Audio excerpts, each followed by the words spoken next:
बिस्मिल्लाहिर्रहमानिर्रहीम। लाखों करोड़ों दुरूदो सलाम मोहम्मद मुस्तफ़ा सल्लल्लाहु अलैहि वसल्लम और आले मोहम्मद पर। मैं हूं उमर दराज गोंदल।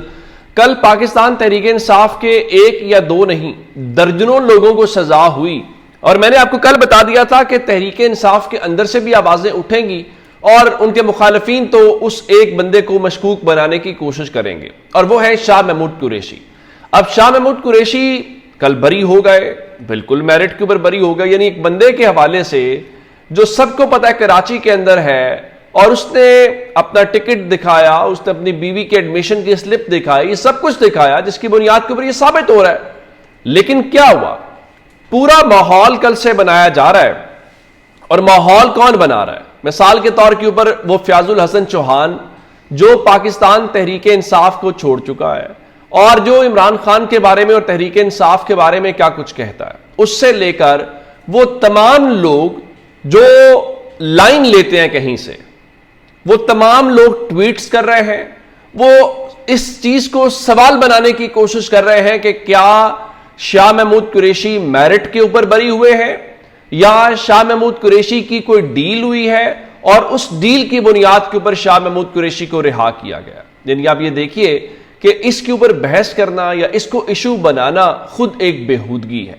और फिर आज क्या हुआ कि पाकिस्तान तहरीक इंसाफ के जो सेक्रेटरी जनरल हैं, और फिर एक और भी बात हो रही है कि जनाब क्या कुरैशी साहब बाहर आएंगे तो वो पार्टी को टेक ओवर कर लेंगे और उसके बाद जो है वो बैरिस्टर गौहर की छुट्टी करवा देंगे। तो ये सारी बातें जो हैं वो हमारे सामने है। और आज क्या हुआ, जो पार्टी के सेक्रेटरी जनरल हैं जनाब सलमान अकरम राजा साहब, उन्होंने कहा जी कोई गलत मफरूजा कायम ना किया जाए कि शाह महमूद कुरैशी को एक केस में बर्रियत मिल गई तो बाकी में भी मिल जाएगी। यानी वो जायज बात कर रहे हैं कि अगर किसी एक जगह से उनकी जान छूट गई है तो इसका हरगिज मतलब ये नहीं है कि तमाम केसेस के अंदर ही उनको बरी कर दिया जाएगा। चूंकि अगर ऐसा होता और शाह महमूद कुरैशी जो हैं उन्होंने कोई गड़बड़ करनी होती या कुछ करना होता तो वो आज से 2 साल पहले भी रिहा हो सकते थे, कोई इसमें ऐसी बात नहीं थी। लेकिन उन्हें 2 साल 2 महीने की कैद क्यों काटनी पड़ी है? इसलिए कि वो इधर से उधर नहीं हुए, वो इमरान खान के साथ खड़े रहे और जो कुछ उनके खानदान के साथ हुआ। तो उनका जी फिर सलमान अकरम राजा ने कहा कि उन पर अभी और भी मुकदमात हैं, ऐसा नहीं है कि वो फौरी रिहा हो जाएंगे और पार्टी की क़यादत संभालेंगे। मेरे ख्याल से ये बात कहना ठीक नहीं है, क्योंकि पाकिस्तान तहरीक इंसाफ को यह कहना चाहिए कि अगर शाह महमूद कुरैशी आते हैं, ये जो मौजूदा सेटअप है आपका, ये इंटरिम सेटअप है ना, यानी सलमान अकरम राजा साहब खुद जो है उनका सियासत से क्या ताल्लुक है, बैरिस्टर गौहर का सियासत से क्या ताल्लुक है? सियासी आदमी कौन है? सियासी आदमी तो शाह महमूद कुरैशी है, सियासी आदमी तो चौधरी परवेज इलाही है, सियासी आदमी तो उमर सरफराज चीमा है, डॉक्टर यास्मीन राशिद है, मियां महमूद रशीद है, इजाज चौधरी है। आप ये कह सकते हैं कि उसमें उसका कद ज्यादा है, उसका कम है, वो अपनी जगह में बहस हो सकती है। तो आप ये कहने में क्या कबाहत है कि बिल्कुल ठीक है जनाब, वो आएंगे, उनको पार्टी की लीडरशिप संभालनी चाहिए। अब आप वो चीजों से निकल आए कि जिस वक्त में आप शाह महमूद कुरैशी को कटहरे में खड़ा करते रहे हैं और शाह महमूद कुरैशी को इन क्वेश्चन करते रहे हैं और शाह महमूद कुरैशी को कहते रहे कि वो इमरान खान की पार्टी पे कब्जा करना चाहते हैं, वो इमरान खान को रौंदते हुए वजीर आजम बनना चाहते हैं। उस शख्स ने सिर्फ इमरान खान के लिए, और इमरान खान उनके बारे में ऐसे शानदार अल्फाज में उनको खराजे तहसीन पेश करते हैं कि शाह महमूद कुरैशी ने दलेरी दिखाई है, चौधरी परवेज इलाही ने दलेरी दिखाई है, बहादुरी दिखाई है।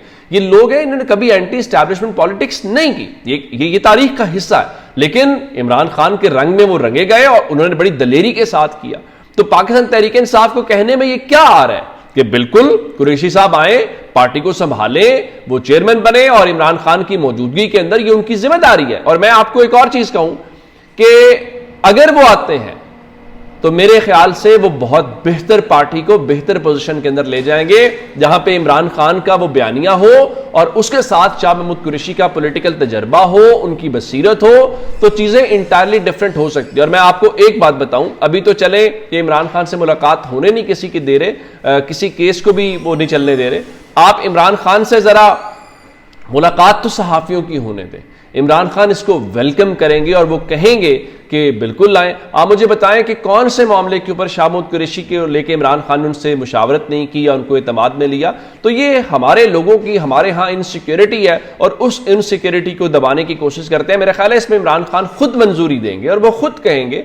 उनको नहीं अंदाजा कि क्या वो उन लोगों को जो भाग गए, जिन्होंने छलांगे लगाई, जिन्होंने पार्टी के खिलाफ प्रेस कॉन्फ्रेंसेस की, उनको करेंगे, या जिन लोगों ने कुर्बानियां दी हैं, उनके खानदान मुतासर हुए हैं, उनके कारोबार मुतासर हुए हैं, उनकी सियासत मुतासर हुई है, उन्हें जाती जिंदगियों में बहुत कुछ झेलना पड़ा है। तो मेरे ख्याल से इस हवाले से कोई ऐसा होना नहीं चाहिए। अच्छा, उससे हट के इमरान खान, चूंकि बुशा बीबी की बात हुई, तो 190 मिलियन पाउंड केस जो है वो अब इत्तलात ये है कि न सिर्फ जुलाई के महीने तो वैसे ही खत्म हो रहा है, इवन अगस्त में भी उसके समात में मुकर्रर होने के हवाले से इस्लामाबाद हाई कोर्ट में इम्कानात कम हो रहे हैं।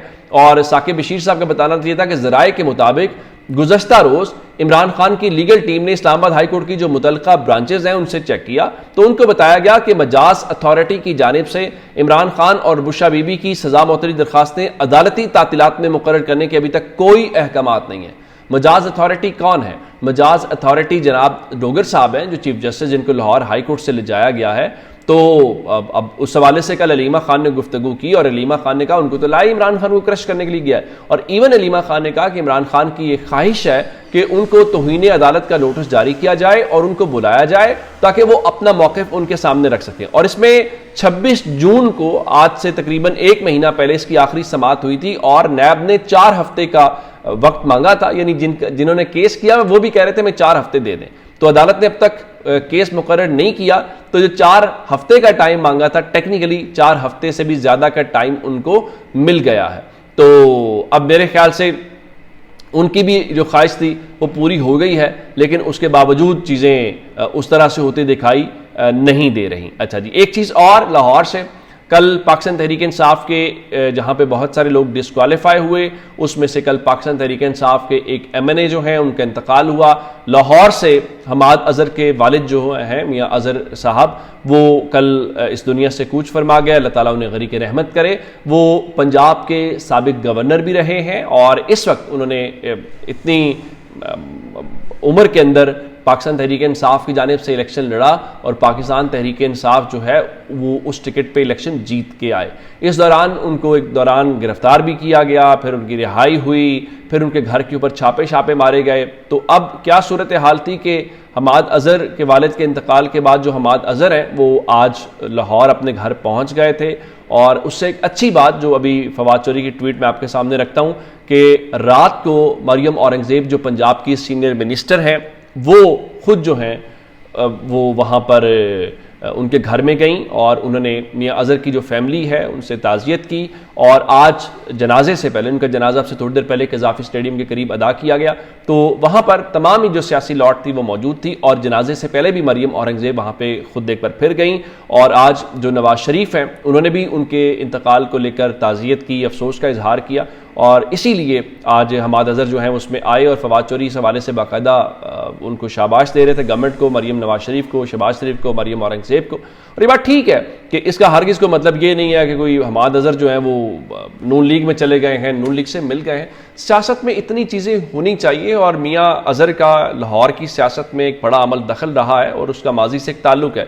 ऐसे ही नवाज शरीफ ने उनके इंतकाल के ऊपर अफसोस का इजहार नहीं किया, या मरियम नवाज शरीफ की राइट हैंड जिनको कहना चाहिए, जो डिप्टी इस वक्त CM है, मरियम औरंगज़ेब, ऐसे ही नहीं गई वो। और उसके बाद हमाद अजहर जनाजे में जो शरीक हुए हैं तो ज़ाहिर है बहुत सारी उसमें इन्वॉल्वमेंट हुई है, बहुत सारी चीज़ें हुई हैं। तो सियासत में इतनी बर्दाश्त मेरे ख्याल से होनी चाहिए। खुशी और गम के मौके के ऊपर जो है वो सियासत को बालाए ताक रखना चाहिए। ये ज़ाती मामला जो हैं वो उसको समझना चाहिए। अपना बहुत सारा ख्याल रखिएगा। खुदा हाफिज़।